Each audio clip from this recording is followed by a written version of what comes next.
And here I come. And here I come. Good evening and welcome to Sessions with Ameka.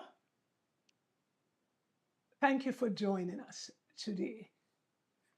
Today in the studio we have Mr.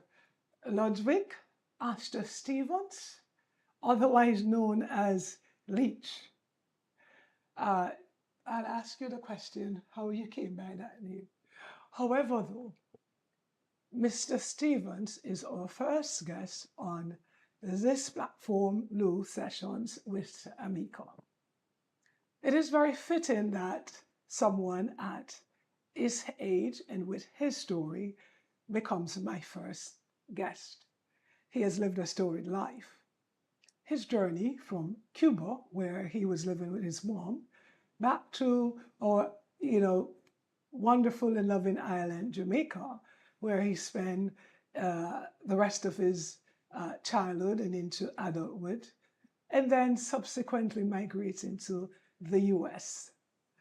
Mr. Stevens, not only as an individual fulfilling, his life journey, on his path came into contact with the beginning of the movement that we now know as the Rastafarianism movement. His encounter was that of Mr. Leonard Percival Howell, OD posthumously, who was one of the founding father with Mr. Joseph Ibert and Mr. Archibald Dunkley. For you Jamaicans who are watching me, it is a part of our history that you should try to familiarize yourself with. Mr. Percival Howell, Leonard Howell, was born in 1898 and met his demise in 1981 in Jamaica, where at 83 years old, he was beaten to death. In 2022, he was awarded the Order of Distinction posthumously. It was funny. It is so funny that there are times in life when a movement for the people start, revolution starts. Government within those times will brand revolution as enemies of the state and so forth. It's so funny that the very government that had persecuted and considered Mr. Howell an enemy of the state did confer upon him Order of Distinction. Highlighting the importance he is to the Black movement in Jamaica, the Black Rastafarian movement in Jamaica. While our platform serves all groups of people internationally, today we start with Mr. Stevens, otherwise known as Leech. Of course, I cannot call him Leech due to his seniority to me and wasn't aware of that name when I was younger. So I have to defer to proper protocol and address him as Mr. Stevens. So, Mr. Stevens, yes, welcome, and I am so happy to have you here. And for those of you in the audience that are listening, I also want to say, someone mentioned to me that you don't have a talk show or a mini talk show or whatever you call it until you have an audience member, an audience. We have an audience member. Of course, she will not be on camera, but of course, I want to also welcome Miss Tuxie to the studio. Miss Tuxie is Gloria Franklin from Harrisontown, Ocherius. Many of you know Miss Tuxie, who has been a wonderful woman to the community. So she's here just observing, and that make it a talk show, doesn't it? Anyway, back to Mr. Leech. So, Mr. Leech, I am not going to be the one talking much after this. I shall allow you to tell your story, but in between, I'll be asking you questions, right? So, go ahead and introduce yourself to my audience as you would have done it. Well, thanks for having me here. First thing, and the audience who is watching. My name is Ludivich Stevens, better known as Leech, born in Cuba, 9, October 1928. That made me 78 years old, 98 years old. Yeah, October, yes. And I leave Cuba when I was between 7 and 8 years old. My sister and myself, my mother sent us there to live with our grandmother.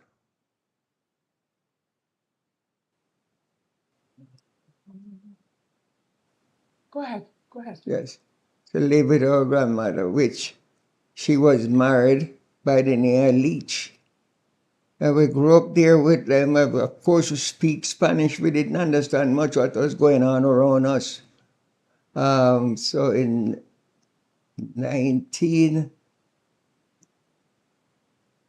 1939, he was a sickly man. He died. The same year that Bustamante was running the labor union down there. And Leonard Howell was running this Rastafarian cult, I call it, So back to Africa.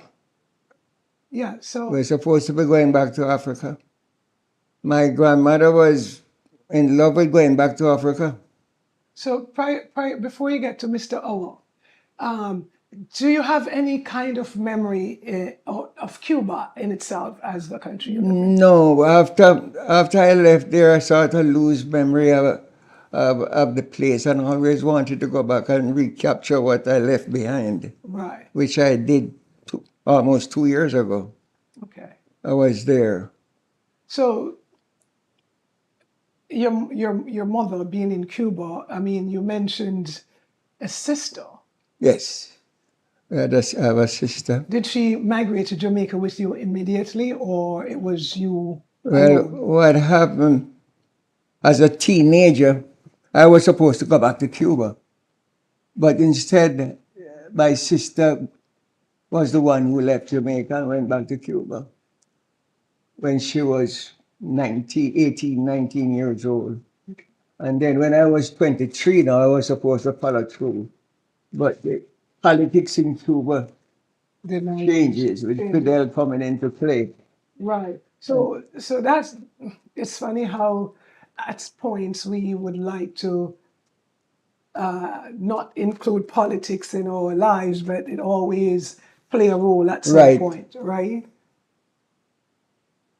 Um, so now you're in Jamaica with your grandmother and her husband, Right. who you said died the year Bustamante Right. died. 1939 he died. And that, so then you said his name is Mr. Leech. Yes. So is this where you got the name Leech from? I mean, Yes. You see, I grew up with this few years that I spent with him. My sister and myself becomes Leech. We go to school in Leech, and I grew up, and I never changed Leech until I heard get my first passport. That's a Cuban passport. oh, so you're telling me it's like he kind of formally adopted you, or So, informally, so to speak. well, yes, and that time you just join the family, more or less. No paperwork. Okay, Yes. okay, I understand. And so you went to school with the name of Ludwig Leech. Yes. Okay, okay. And okay, so tell me a little about your grandmother. Oh, well, my grandmother was living in Cuba for quite a few years. And then she sent for my mother after she left school. So my mother joined her in Cuba. That's when she got me. Okay, And when my grandmother leave Cuba because she have to come and take care of her mother, oh, my mother says it's good to send Ludwig because she knew me. okay. because I was there as a baby, but she didn't know my sister. Did he send you to take care of your grandmother at 6 years old because your grandmother was sick? Her mother, my grandmother mother, was sick, Okay. and Okay. she leave Cuba and leave her daughter, which is my mother, Okay, in and took you Cuba. with her Yes. to Jamaica. Yeah. At 6 years old, though, I am curious as to your culture shock when you got to Jamaica. Was there a culture shock? Was there Well, a there was a longing? big change because everything was strange to you. With the people talking, you don't understand what they're saying. Yes, because you only spoke Spanish. My grandmother now and Mr. Leech, both of them speak Spanish. Okay. So they would help us along until we get out of Spanish and speak more English more than more. Sometimes we don't understand, but we go along with it. Okay. So you only had two persons there that understood Yes. Mhm. you as a 6-year-old. And So always. did you make any sort of friends? Did you forge friendship? No. No. Oh, okay. So you didn't forge any kind of friendship during that period. And your sister, how was she? Oh, well, she had me to sort of be her crutch. She always depended on me to do things because I was terribly rude. Was she the older one or you? Yeah, but then she grew up when she started becoming a teenager now. She started to give a little trouble. That's the reason why she had to go. I didn't go back instead of her.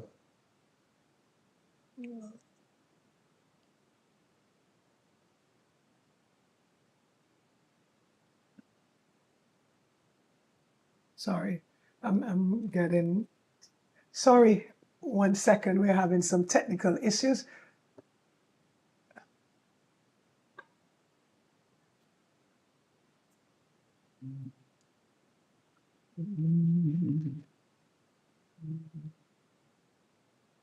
'97.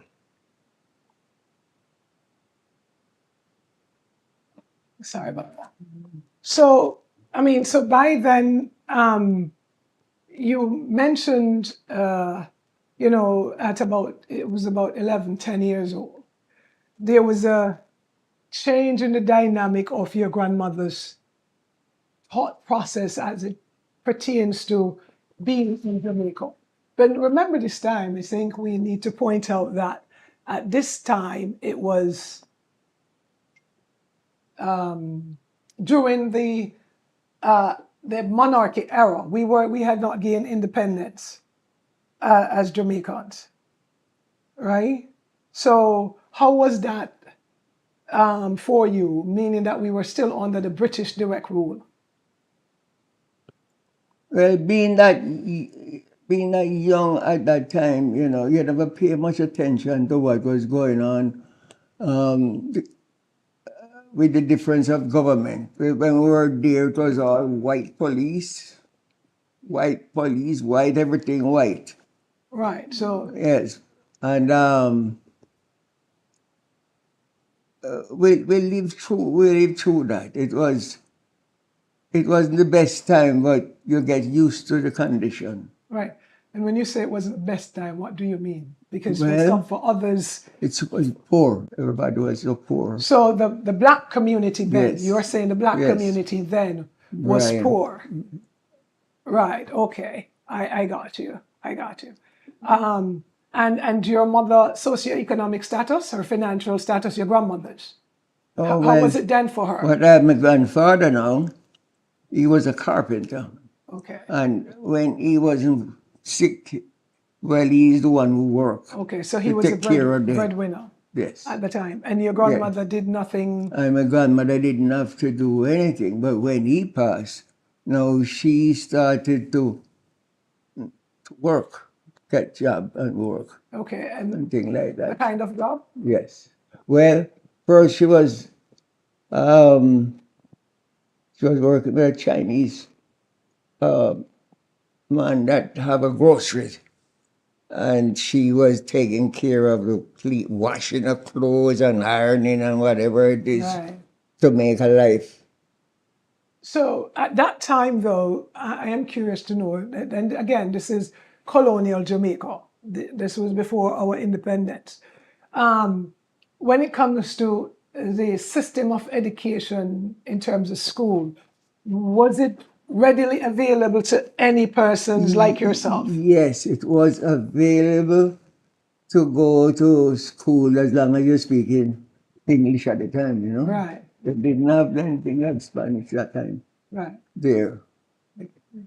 Okay, but the other thing again is because of the lifestyle we're living, Mr. Pastor, Mr. Leech, and everything else, our life wasn't school every day or anything like that. We were more homeschool more than anything else. Okay, so there are times when you would go out to school and We never spend much time you going don't out to spend much school, time, no. but occasionally, and then you'd come home and Yes. probably Because we move around too much. Okay. Oh, so you're saying because you was a carpenter, you were more having a nomadic lifestyle where you go from one place to the next? Yeah, no, we live one place. Okay. But what I'm saying is, after he passed, we've been moving up and down after his passing. Okay. So, but when he was alive and they were We working and live everything, steady, one place. there was one state. Yes, we were living at 20 Smith Lane for years, 4 years. Okay. And after he passed, we still hung on there for maybe another 2 years before we leave about the Pinnacle. Okay. Okay. So, would you have learned any English before you ended up in Pinnacle by then? No, that was when I leave Cuba, I come with Spanish. Right. And then I take time graduate again. That's what I'm To saying. learn here, yes. You would have been at, what, 11 years old? About 7, 8 years old. You left Cuba at 7, 8? Yes, about 7. Right. I would say. Right. But then at 11, you experienced that Oh, yes. transition. Were you speaking English then? I mean, that's what I was asking. Yes. Then, okay. Great. Yes. I was catching on very quickly now. Okay. At 11 years old, 12 years old, and then I start to get rid of Spanish quietly until I lose it. But okay, so back in those days, as I said, he's 97 years old, so it's a long time. But your mom, your grandmother, having she speaks Spanish and English, and having been born in Cuba and her living there, when you were transitioning to English or learning the language that the native in Jamaica speak, did she impress upon you which one you needed to speak more? No. Okay, that's a good thing. So you learn more patois than you learn the standard English. I speak more right? patois. Right. I speak well now, so it's good to know that we still hold on to it. Yes. Right? So now, okay, so then you're saying at 11, this is early childhood, at 11 years old, Mr. Leech had passed, and then what happened as it pertains to grandmother and her mindset? Well, like I said, she got a job, and she was working, trying to send her to school and everything else. But she got this idea of following Leonard Howell. We go back to Africa, so we're going to Pinnacle. Okay. That's the big mistake. Okay. So he's talking about Pinnacle and Leonard Howell. Pinnacle was the place or the compound where the Rastafarianism movement started. And it is now a UNESCO site for history purpose. Again, so it is, if you go and you would do your research and work, you could find some of this history. So again, Pinnacle that he's now mentioning is now part of it is a UNESCO site, because now Mr. Howell in today's days is now recognized as one of an importance in the history of Jamaica. All right, so if you don't mind, tell us now a little about Pinnacle and your experience with Pinnacle. Well, after we arrived in Pinnacle, a lot of people from different parts of Jamaica came there, you know. Right, and you could get excited about it, you know. I Yes. mean, we're that stiff here. You Yeah, can it was be yourself. it was like we are going somewhere now, Right. going to Africa. But things begin to get a little rough there. We had guards at the gate. So before you get to Pinnacle, was there any requirement as the message that was being sent that you would have to prepare before you go to Pinnacle? I mean, Pinnacle is a compound. I am sure it was one where it wasn't a church you go and go back home. If you go, you No. go. Right?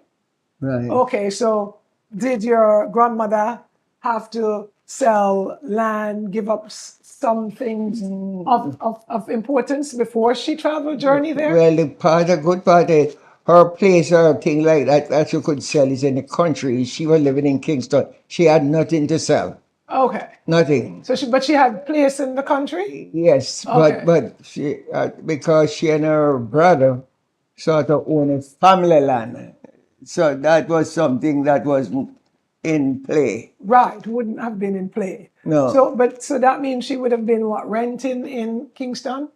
Rent. Renting, yeah. So it was Yes. easy for her. Yes, it's all about living in Kingston at the time. Right. She left country and lived in Kingston to Mr. Leech because Mr. Leech didn't want to live in the country.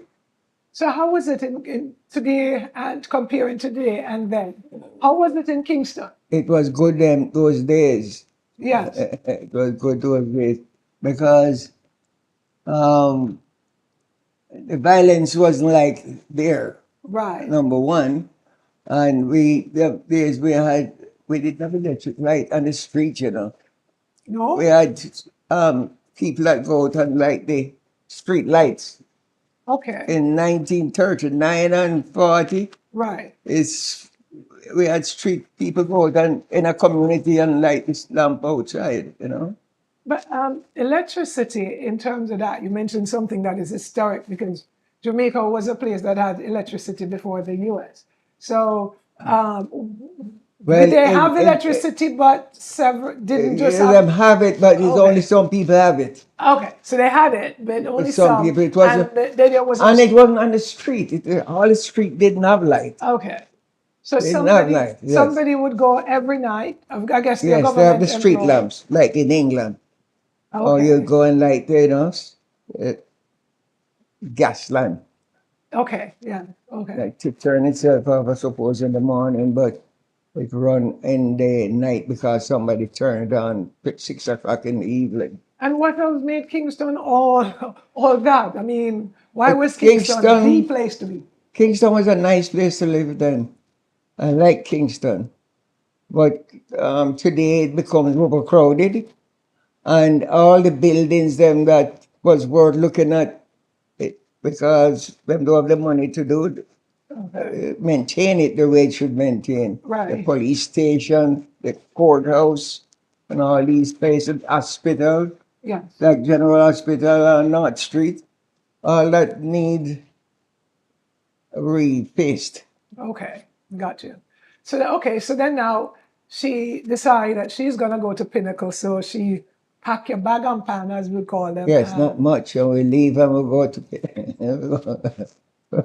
big mistake. Come on, We speak up. I go, mean, we go right there. And first thing when we go, lifestyle change. You're living on dirt.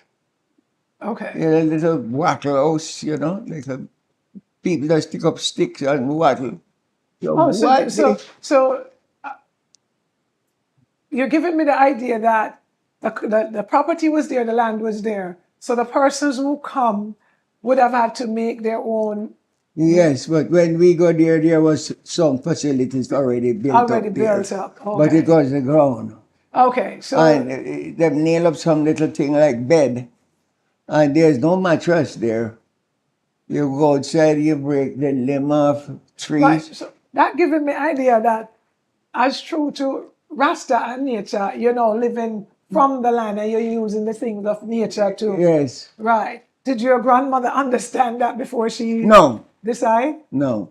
No. I think what she does, she fall in a trap because she didn't really wait.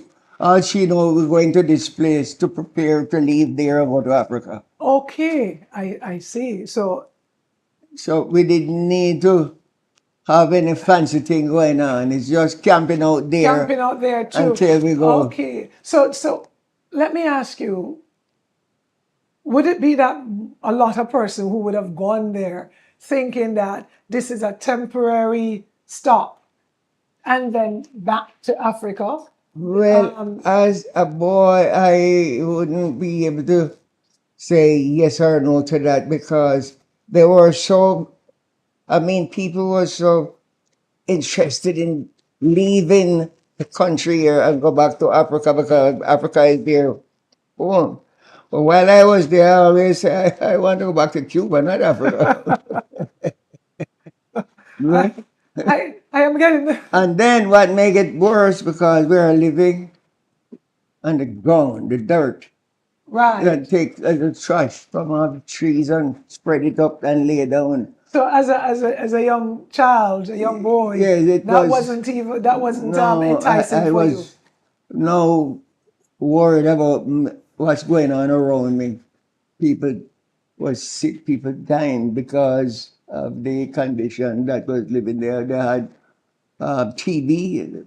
People, they might have a place where they carry them and leave them there.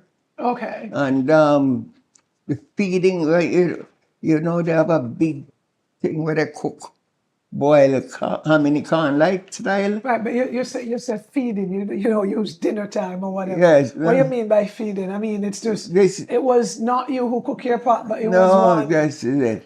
You go with a big mug, pull you up. Okay, so at that time when you went there, do you have an idea of how many people may have been on that compound? Oh, but there's a lot of people though. But I wouldn't know because I I was more depressed they being there more than anything else. Okay. Yeah, more than anything You else. said, But did you say you were depressed? yes, I was depressed of the condition that That I'm not was there. accustomed to, living in the dirt. At the time that grandmother decided to, you know, make this transition in with her believing that this is an African movement Yes, to go back to Africa, because the funny thing, Mr. Howell had sojourned to the U.S. He was living in the U.S. at one point prior to, and working here prior to coming back to Jamaica. Within that time, it was the time of Marcus Garvey and the Garveyan movement around that time, which I think, in terms of history, there was marrying his vision with Garvey's vision of the back to Africa on the Black Star Line. yes, So I think from what you're saying is that most persons, it's not that most, but some of the persons that were there weren't so much set to become in or perpetuate the Rasta movement more Yes. so than wanting to go back to Yes. Africa. So I mean, you were 11 years old and you remember a whole lot. For you being 97, you remember a whole lot. Do you have an idea of what would have been the promise, like in terms of how they would get back to Africa? Do you have any idea of what he was telling these people they would go back to Africa on? Well, I don't understand there at the time. Africa belonged to them. The land is there for them. Right. Going back home because the white man bring you here. So we are going back to Africa. Right. And that's what a lot of people did get through too. And go to Ethiopia. That's I heard about it after I leave there, Oh, amazing. Yes. Yes, there's a place I think there's a designated place in Ethiopia for Jamaicans. Yeah, so that is, I mean, that is a beautiful thing, and I am saying it because that would have been that at some point the promise, in a sense, was kind of fulfilled. Yeah. Because if it is, let's go back to Africa, they never necessarily specifically say where in Africa they were going, right? Yeah, oh, So they yes. ended up back in Africa, Yeah. right? So is there some more you can tell me without me asking the questions from there? Well, while we were there, Right. and we see what was going on there, with people get sick, and there is no doctor, no anything, people dying and things like that. That was frightening, in other words. Okay, so you're telling me the compound in itself, the way it was set up. Yes. Was there like a master house? No, not to my memory, no. Okay. Where everybody just have a So little where shack did Leonard Howell live? Where did he? Oh, he lived on the hillside, like. Oh, so there was like a hill, and Yes, then there was yes. like a valley He part. live upstairs So he and lived we at live the down, high, and you right. lived down there. Exactly. How And was? then it's a little distance away from where everybody crowd up the place. And he would ride his horse Oh, when you know him coming, and a lot of people used to, what color was? You remember the was color of the happy to horse? see him. You remember the color of the horse? And Gungro is here. Gang Gungro, I know that your message is true. And Oh, so you have a mantra. You have a. Could you speak it again so the audience could hear you? You say Ganguru. it's a Gang Gungro. That's the song I hear them Gaganguru, singing. right? Gang Gungro. Gaganguru, right? I know that your message is true. And they would be, Clapping. and then proud fella, on the horse. Right. And when he walk around, everybody stand to attention, man. And if anybody disobey orders, they're being punished. Oh, so Things like that. he command respect, but Yes. there was a matter of, but wouldn't that be like you're running from one master, submitting to Yes. another? Yes. One situation to another. And the next thing at the time I learned is that he's riding around and a young lady is 16, 17 years old, light complexion, beautiful and things like that. Right. He would have her to Okay. his mansion. So he has. There's a word for that. The harem. He has a harem there where Yeah. where you would have And his. those are the girls. lucky ones, they get the good life because They they get the good life. I mean, I am sure that some of the Jamaicans are listening to me and wondering how you could go make on own harem. So, but you were telling me that he liked the lighter color girls. Well, it's so often that he would pick the lighter one. But I'm not saying he like the lighter But one. it got to me because I picked the lighter one. Well, see, I used to hide my sister. Okay. Make sure that he That don't see her He around the doesn't see place. her around. You know? Because of course, so he but then at the end of the day, if you would have, because up until the 1800s, slave was still being brought into Jamaica.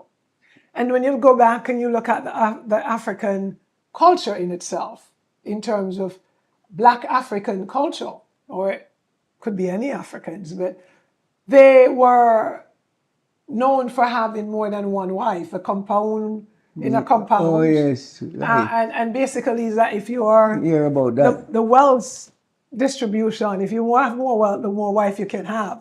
I mean, some is a choice. Some of them choose to have only one wife because I guess us ladies can be a handful sometimes. So we can manage more than one. So in a sense, and of course at that time, I think persons or the government would have looked at it more so as a cult. Well, after I grow up and get older, I classify it as a cult. You classify it as a cult? Yes. Okay. Well, now you're It could not be, but that's the way I look at it. right. But because this is the issue we have. It's modern day. It's not even modern day. It's the education that we get that stipulates certain things that tells you something is a cult, they haven't broken down what is good about it or what is bad. They always more so tell you that if this is going on, it's a cult. So they mix everything up. Because I did some research and some information Yeah. on what the whole movement was about. And what you saw at the time was that the blacks, based on how they were treated in society at the time, being ruled by the British, they were the poorer group. Yes. They longed for something better. So he came and he promised better by promising them to Africa. Right? Yes. Yes. Because remember, the unknown, you don't know what you're going back to Africa to. But anything is better than what you're currently experiencing. Yes. At the time. And right. And then the other things is that sometimes when you're just starting something, like me just starting this Yes. talk show, things are not going to be perfect. There are going to be situations that are uncomfortable, so to speak, Right. until everything starts gelling. Jelly. Right? So when you are a child, of course, nothing was gelling because you're rooted up from a home where certain luxury you have, and Yes. you're pushed in a compound where you don't have the luxury of getting up at a certain time and having breakfast with grandma and your sister. Right. You're in a commune. That is what it is called. Right. A commune where you're living in thatch house with Yes. dirt floor. Yes. And so, of course, I understand, you looking at it like that. But then the dynamic of a revolutionary act that would have changed a country or a concept comes from some really hard guerrilla wars, not warfare, but that kind of hardship. Yes. So I think that was what was going on in Pinnacle. But if you now look at the accomplishment and the mindset, right, that this movement that you were a part of historically, and probably is the only living person that had experienced that currently today, it is something to be proud to be a part of, not realizing that you were young and inexperienced and not understanding what was going on. And live to see changes. And you have lived to see changes. Yes. Right? A lot of changes. Did you? So then, okay, so you're in Pinnacle. We're talking about Pinnacle, you're growing up. And then how did you leave there? Did your grandmother stay there and become a Rastafarian, or did you end up leaving?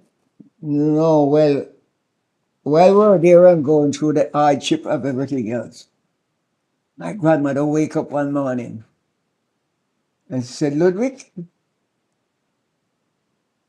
Mr. Leech dreamed to me last night. You should have remained where I left you until death.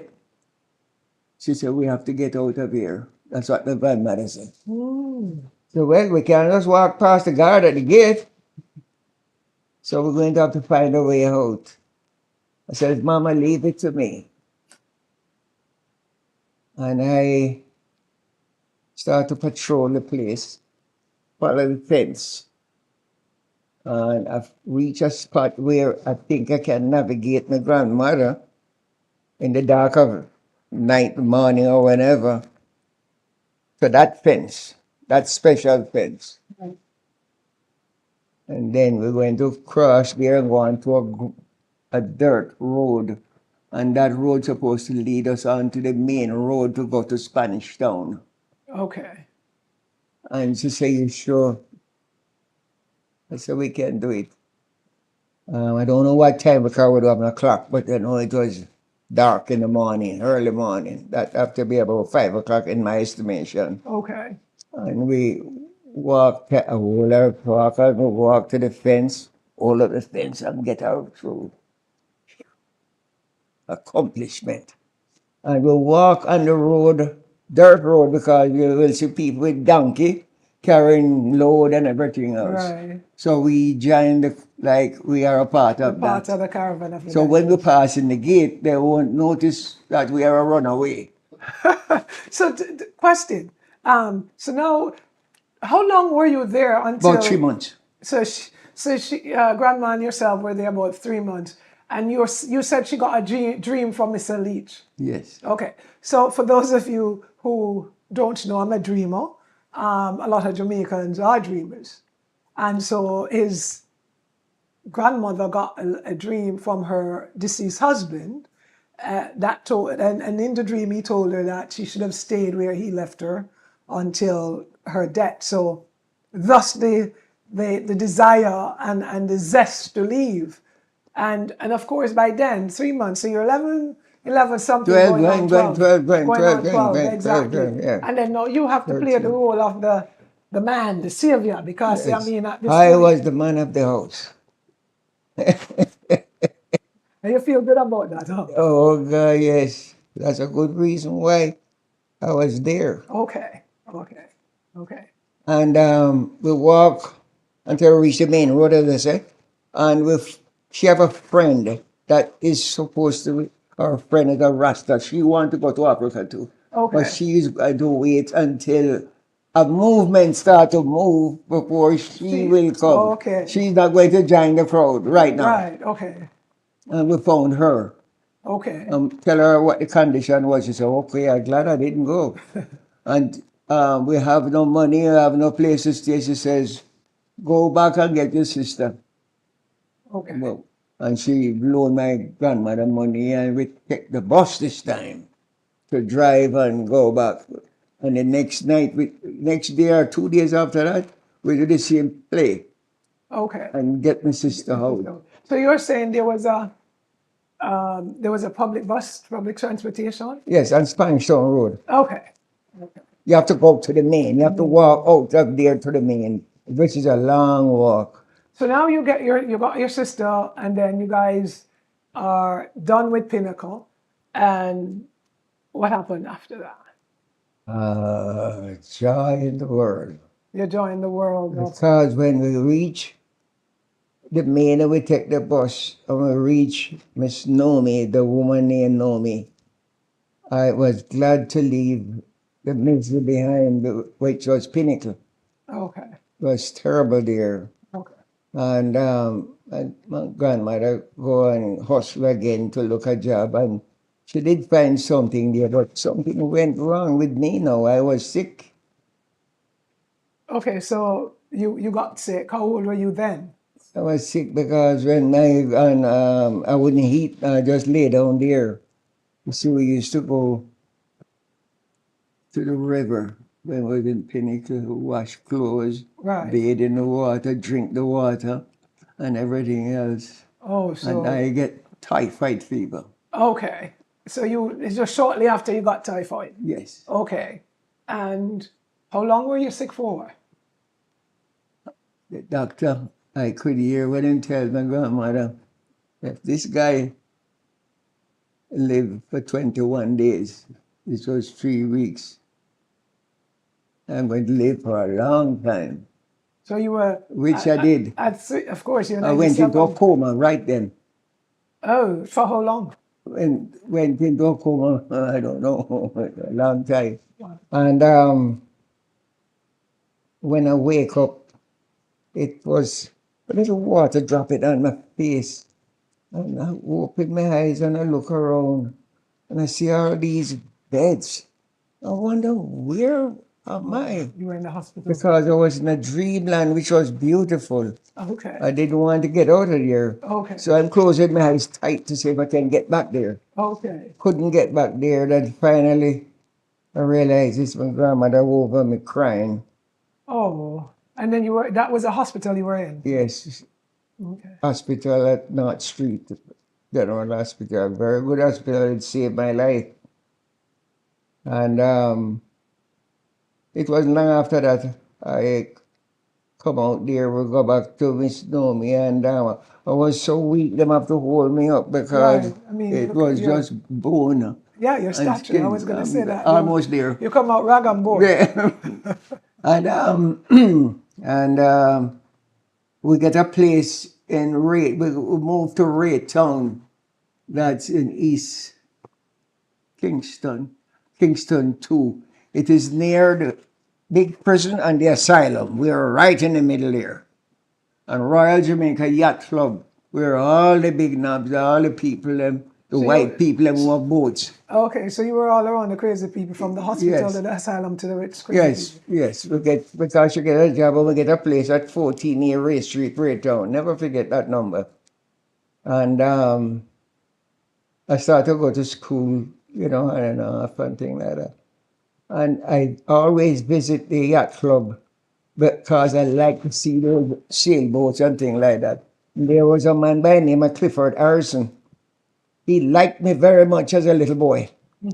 And I used to run to the shop, buy cigarette, do whatever they want to do. But the best part of it is when I get on the inside Of the boat, yeah. at the property now. Okay. And then on race day, I would use the flag to start the races then So, and things like oh, that. so you get sort of a little job. Were you being paid or Oh, compensated? yes. Okay. Yes. And that helped me to get into the boating business now. Okay. Because they billboard, repair board, they do everything. And I used So to is run the boats and was this things your like that. trade? Yes. But then at that time, I still wasn't settled in my mind that I wanted to be in Jamaica. I just did not want to be in Jamaica.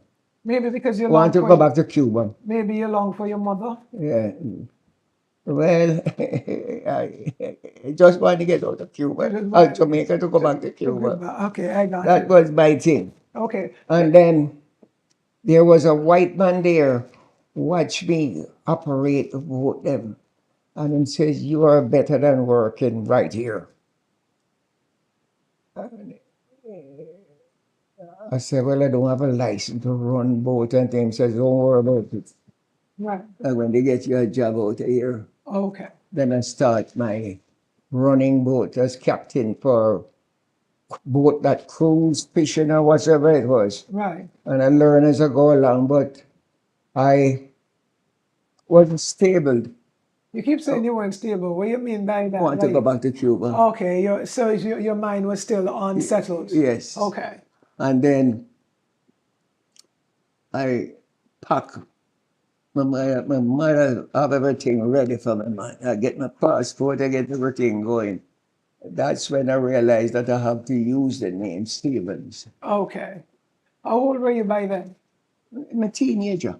Okay. You're a teenager. Okay. Wow. Yes, 19. Okay.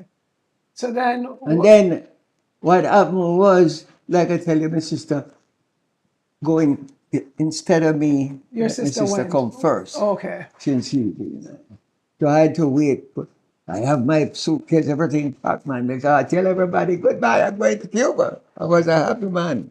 Right. And then things change. Right. There was some unrest in Cuba. Things change. Was this the time Baptista was Batista was yes. in power? Okay. Okay. And then I was supposed to go there and go to school and become a soldier or whatever it is. I was supposed to go in the army.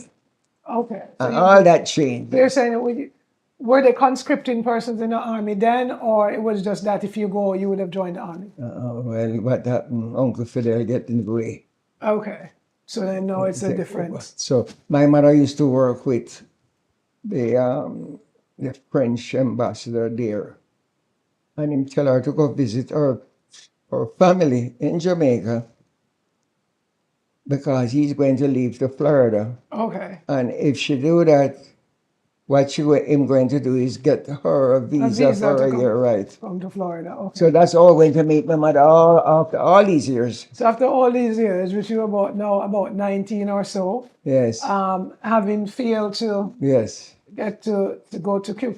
You say your mommy didn't come to Jamaica, she go straight to No, Florida. she come to Jamaica and visit us. That's all went to see her first. Okay, so she visited you in Jamaica. And then when she go back. How long did she stay? She stay about 3 months. Okay.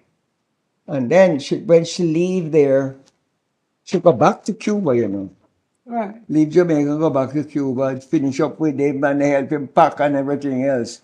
Then he leave Cuba and go to Florida, of course. And then she come back again to Jamaica. And then she pick up her visa here in Jamaica to go and something like that. I mean, So your life, in its sense, is a colorful one of in terms of migration and in culturally different. Your mom, your dad. You haven't mentioned anything about your father, so to speak. Oh, well, that's another part Oh of the Lord, so story. we may have to go to part 2 of this interview because we're coming up on time. So then, okay, so go ahead and finish up your mom and coming to Florida. So your mom came to Florida, and that was, and then you didn't go to Cuba. So now you are now technically stuck in Jamaica. Yes. Okay. And then I was, what, 23 of her? Anyway, I had my first child. I get my first child. So then now you go into the world being an adult man. Yes, because I was saying to myself that I wanted to marry a Cuban woman. Okay, I met the Jamaican woman anyway, so. So okay, you wanted Anyway, to marry a now Cuban this woman. girl here, and I said to myself, well, I don't want to go to America. Right. Didn't want to come You to didn't want to America. come here. Cuba is always never too bad. I always wanted. It was an obsession of mine. For Cuba. I want to go back to Cuba. And from I leave it, I want to go back. Well, I didn't get to go. So I get my second child. Uh-oh. The So your first child, a boy or a girl? first child is girl. Was a girl? Get Okay. boy the next day. Then I get married. Oh, so you got married. How old were you then? 28, I think. So, question, back in Jamaica then, 27, 28. was there an issue with having a child out of wedlock first anyway? Back then? Because, I mean, again, this is an English rule. No. Okay. All right, so you got your second child, and then what happened then? Well, I get the second child, I said, well, no, I'm stuck. I'm in trouble. And then I got the bad news. Another one is on the way, so I have to. I had a good friend, and she says, So "This is it." A bad And news that the other one was on the way? I get married then, and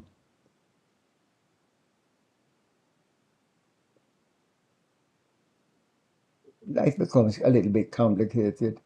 I got married, and then I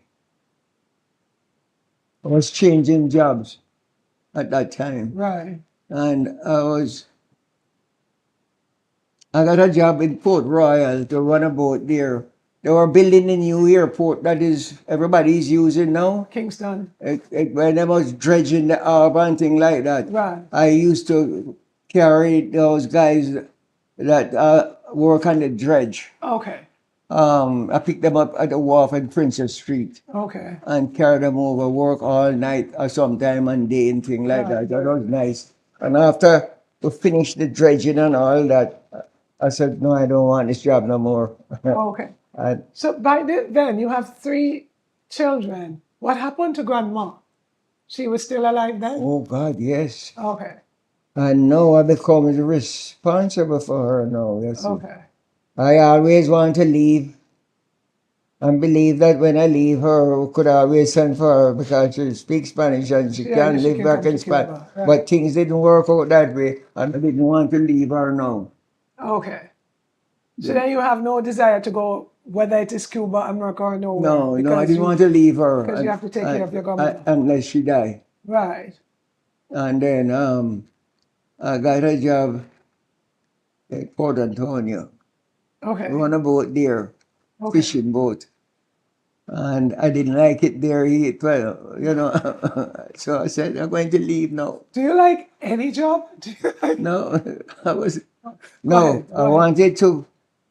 want to be in the tourist business now. Right. So I leave that one and come to Ocho Rios. Ocho Rios, okay. See, where I used to be at the yacht club, one man by the name of Sutton Brown who knew me well as a young boy going up at the Right. yacht club, starting the race, teach him how to race the boat and everything else. Okay. And he I see where he wanted a captain for his boat, and I call him. He Okay. says, "Come on over." Okay. So I started to work with him. Then 1 year later, a man by the name of Smat come on there. So did you leave the job 1 year later? I went, yes. Oh Lord. Go ahead. And this man Smat now said, I like a captain from a fishing boat, and a fishing boat came down there, a white man, a very nice man, Jack. And he used to give me pointers how to fish for marlin especially and things like that. Okay. And this man here, Smart, said, I'm going to give me the job. And I was excited. Okay. So I walk away from this job now with Mr. Brown. To Smart. Yes. And then And got to Mr. Brown when I was leaving said, the man write a paper and guarantee me. He say, you see the signature on the paper? It destroyed the value of the paper. That's Smart signature. And didn't want me to leave about two. Yes. But anyway, I got to Smart and work. And it was, I like it 1 minute and don't like it another minute. How long And before you leave this job? I stayed there. Oh, you stayed. Wow. Hallelujah. I stayed there for about 20 years. Oh wow, that's a long time. Yeah. So we are coming up on our we don't have commercials. So we're coming up on our mark. We're gonna spend another 10 minutes, and maybe we'll have to do a part 2 of your story, because I find it interesting, and I shall hope others do. So now that you worked for Mr. Smat for 20 years, you have 3 children and was married still? Oh, yes. Okay. And that's you and Lorna Ochi? Okay. And then we have another 10 minutes, and then what happened after you went to SMAT, settled with 3 children? How did you, so that's that, you settle, but you don't have only 3 children. How many kids do you have?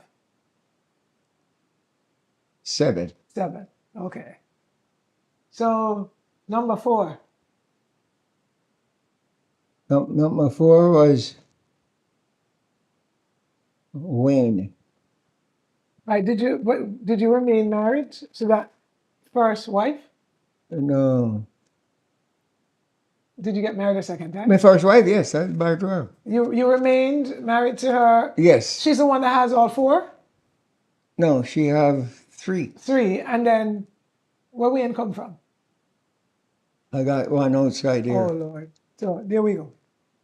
We're I'm going to Jamaicans. see tomorrow. So a man cannot be officially a Jamaican man unless he have one outside. No, please don't kill me for that. But okay, so you had one. Wayne was outside, and then now I know your 3 beautiful daughters. One's a banker, the other 2 nurse practitioner and nurse, so to speak. Those, yeah, I'm familiar with those girls. When did they show up? Well, I fall in love again. Fall in love with who, your wife again? No. Okay, so tell me.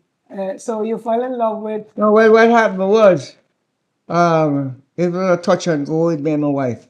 Okay, It was like separate, like. you separated, okay. Yes. And, but it so happened that things get tight with me working with Smart. I get fed up now of him. Right. And they not making where I want to go. You want to go. here. There was no progress. Yes, I said, well, I have to leave here. I have to leave Jamaica. Okay. So now you get back the bug of wanting to migrate. But by then, grandma was okay still? No, grandma died. Grandma died. So, They said that's the good, that's, well, I wouldn't say the good part, but the good thing, I was there for her. okay. So, yeah, tell me in terms of your grandmother dying. I mean, grandma seems to have been that most important part of your life. Yes. And so her dying, did it affect you psychologically? I mean, Well, with me, I make decisions based on our age at the time. okay, The one regret I have, I was in Kingston doing some business that Friday, okay, and I wasn't driving then. okay. I didn't want to bother the driver to go all the way up, which where we live, not far out, Right. to go and see her because I was going to come in on Saturday, Okay. only for me to get a call that my grandmother died at same, Right. and I would have caught her before she.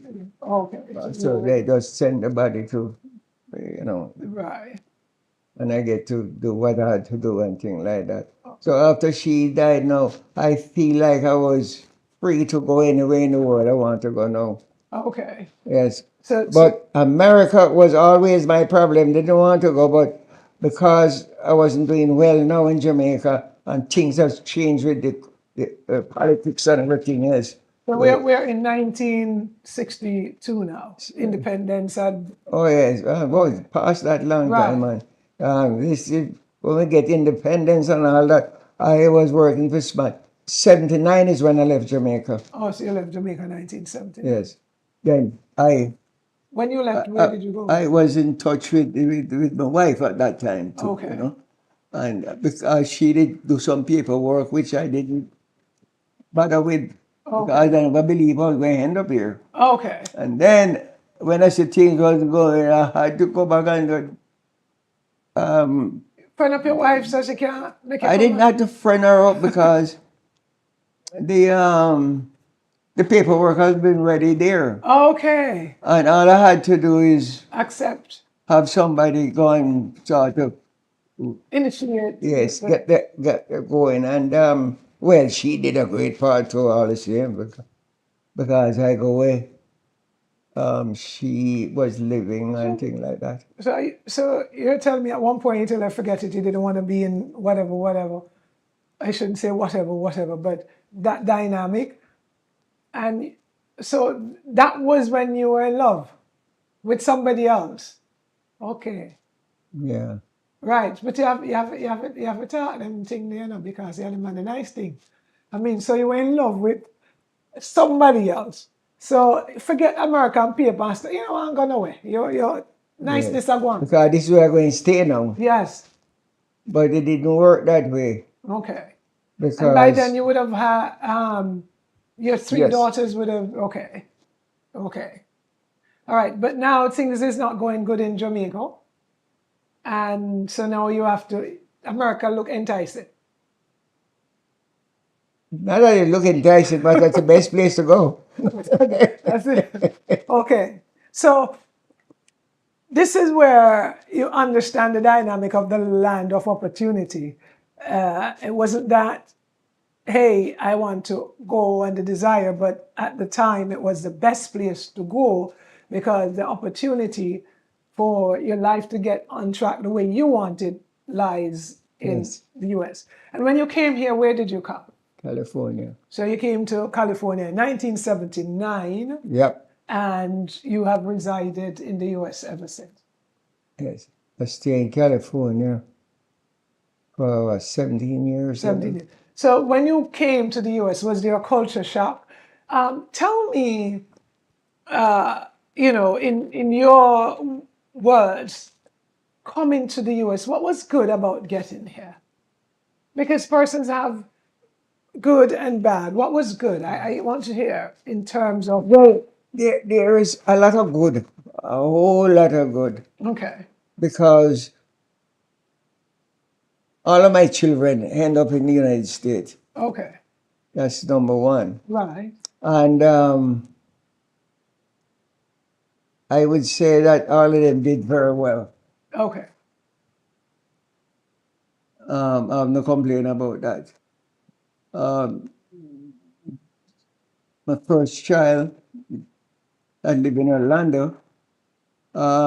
She did well for herself. Okay. She have her own home and she have 3 children. Right. And they have grandchildren for or great grand for me. And then I have one named Ludwig like me. Is there one of them in Orlando? He died. Oh, okay. He died from asbestos cancer, the lungs. Right. And then Ludwig is, all right there. But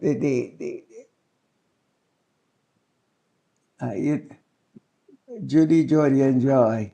Right. Which are the three that I know? The 3 J's. Yes. Right. Judy and Jody are twins, by the way. Yes. Uh-huh. And of course, Joyanne. Oh, yes. You light up when you mention their name.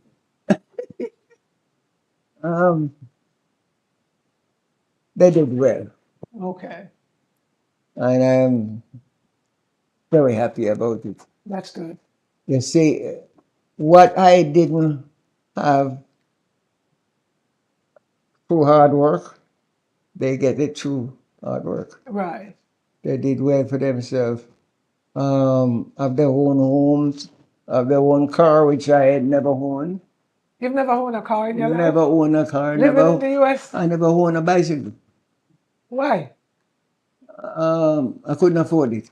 Oh, at the time. But then when you were living in the US, you couldn't afford a car? No. Okay. Because the little bit that I was earning, I have to make sure they get the proper education. Yeah, so in other words, it don't make any sense driving a car. So the sacrifices that parents may make for children just so that they can achieve. That's the good part. But the good part about it is that your sacrifices wasn't in vain.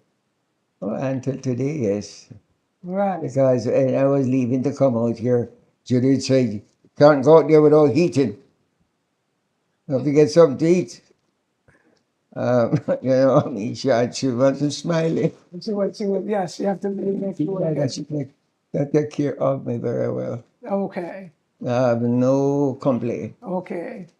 So what coming back to what you just asked me a while ago, what I am happy about is how they strive for the thing they want and they make decisions and they get it. Okay. They have their own home. Right. Which I never own. I own an apartment right now, but that's an apartment. Yeah. They have a home. Right. By the way, it's 97, you live alone, right? Yes. Thank you. You have a girlfriend? No, I passed the age. You passed the age? The government will sue me. Okay, so you still throw me off in terms of being in the US and not having a car, but okay, so for me, this platform is for not only you as a Jamaican, but for every person who migrated here, whether they're from England, Europe, Africa, Asia, wherever. The story I want to tell in terms of migration in itself.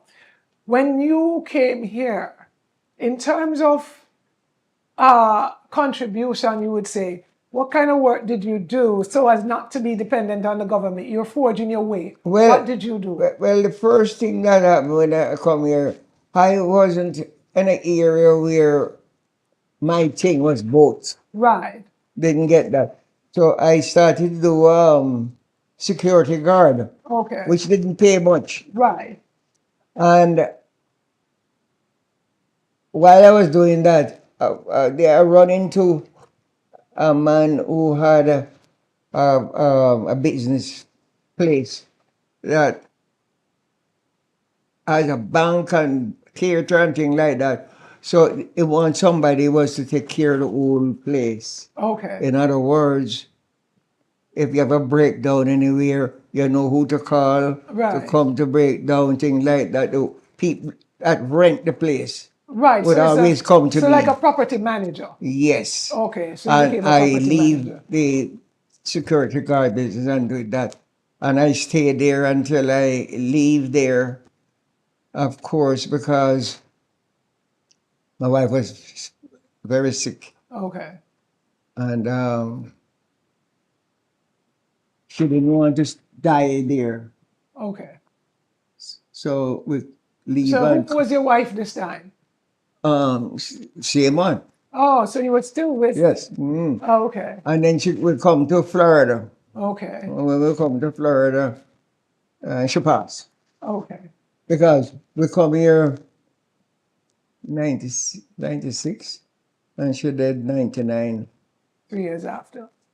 So during this time being in the U.S., have you ever had any run-in with the law or any negative here? No, not me.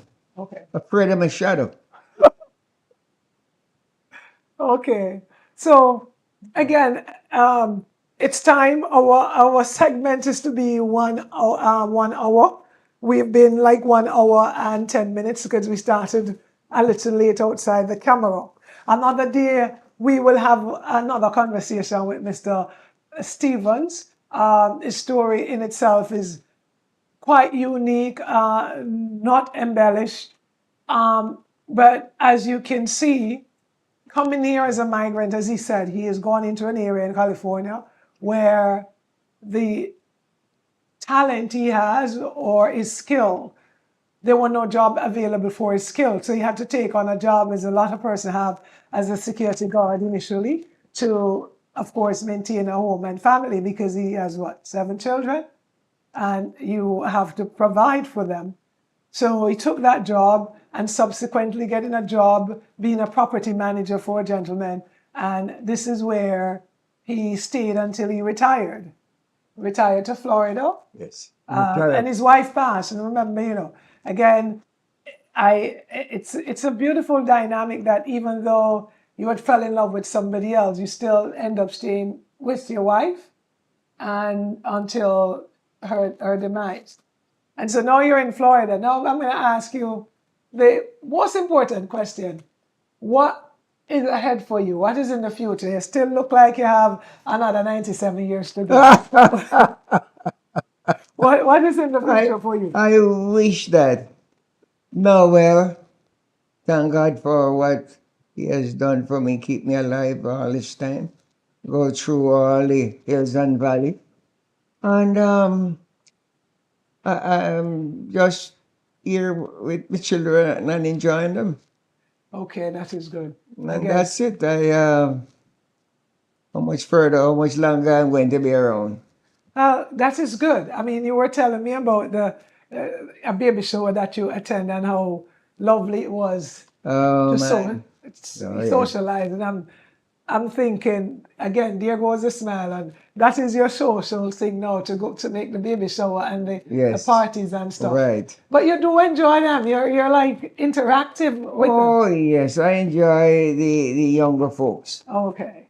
No wonder why you stay so young. Ah, Stay tuned for another part with Mr. Stephen. In the meantime, we look forward to having other guests there with stories. I know as we prolong, there will be stories that will blow you away. But again, Mr. Stevens, being the years that he has had, in the historic context that he had lived his life, as I said, here it is in Jamaica, and officially is known as a religion, the Rastafarianism. Him being a part of that was historical, albeit him being a child and understanding what was going on in the compound.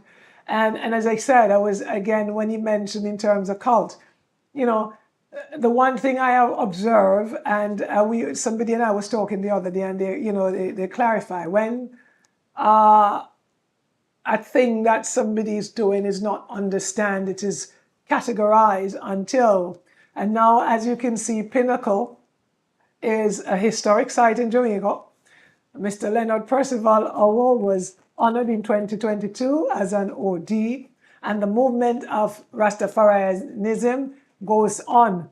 I think, it would be lovely for you to be in the midst of some of the Rastas to experience a journey that you have had, to see what it has evolved to, because it is consciousness. Yes. But at the same time, you lived a life in a sense of duality. You're migrating from Cuba into Jamaica, and now you're in a way in the US, and in a way living your best life, enjoying your children. Oh, yes, and grandchildren. Yes. Do you have a last word to say to the camera or anybody you want to give a shout out to? Well, thanks for the invite, as I mentioned before. And it's good to at least explain some of my experience since I reached this country here. As a matter of fact, I get to love it. Right. As I did not before, But I have no complaint because my children them do very well here. 1 minute.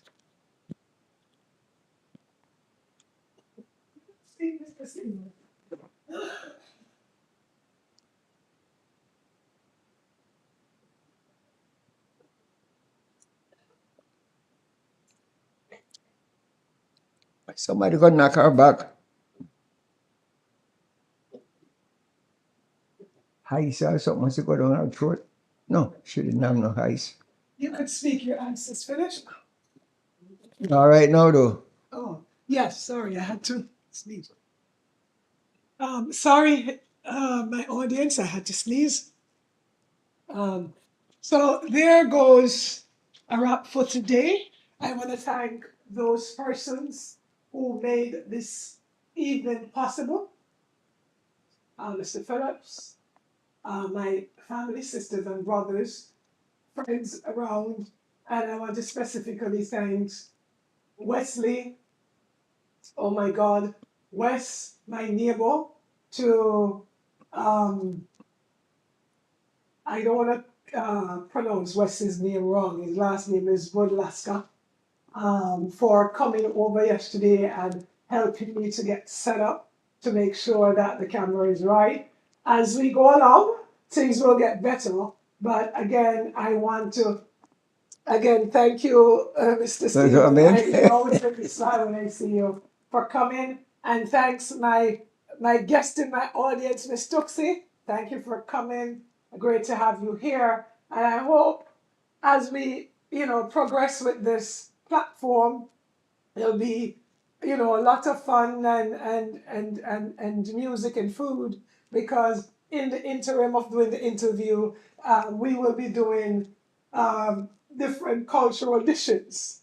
So maybe next week I need to do a Jamaican dish as a dish.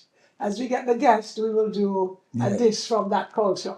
So if I get somebody from the Middle East, the next thing is the Middle Eastern food. So again, thank you all for coming. Again, for those of you who stayed with us, hit the button and subscribe. Like and subscribe and share and leave a comment. Leave a comment. We would like to hear your take.